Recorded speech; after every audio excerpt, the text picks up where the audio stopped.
নিয়ে এসেছি 1 বছরের বাচ্চাকে যে রেস করবে 100 বছর অব্দি প্রত্যেকটা বয়সের প্লেয়ারের সাথে, আর এরা কম্পিট করবে $2,50,000 জন্য। Come on Jimmy. তোমরা তৈরি? যাও। 10 বছর অন্তর গ্রুপের প্রথম যে 5 জন ফিনিশ করবে তারা চলে যাবে পরের চ্যালেঞ্জে। তুমি ভালো দৌড়চ্ছ। আমি পারবো। তুমি পারবে 90। আমি জিতবই, চলো। ও মাই গড, তোমার জুতো। এটা হলো 6টা কঠিন চ্যালেঞ্জের মধ্যে প্রথম, যেগুলো কন্টেস্টেন্টরা কমপ্লিট করবে। আরে ও 88 মেরে দিয়েছে। তাহলে মানব জাতির ইতিহাসে সেরা বয়স কোনটা? আর উত্তরটা হয়তো তোমাদের অবাক করে দেবে। 60 বছরের প্লেয়ারটা আমি যেরকম ভেবেছিলাম তার থেকেও স্লো।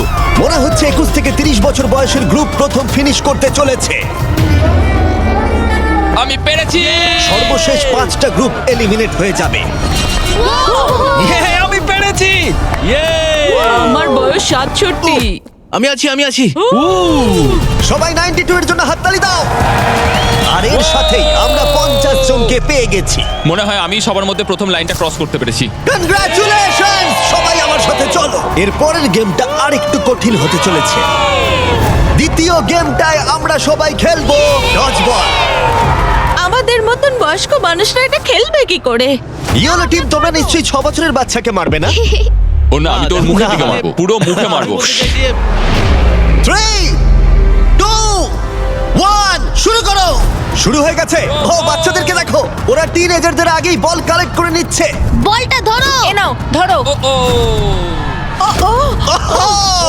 যদি তোমার গায়ে বল লাগে বা তুমি রেড লাইন টাচ করো, তাহলে তুমি এই রাউন্ডে আউট। এটা ততক্ষণ চলবে যতক্ষণ না একটা গোটা টিম আউট হচ্ছে। 76 ওর দিকে মারছে। ও তুমি মিস করেছো, না, 98। এখন সিনিয়র 3 জন বাকি আছে। অরেঞ্জ মারো, টিমকে ওকে মারো। ও, আমি আউট। এসব কি হচ্ছে?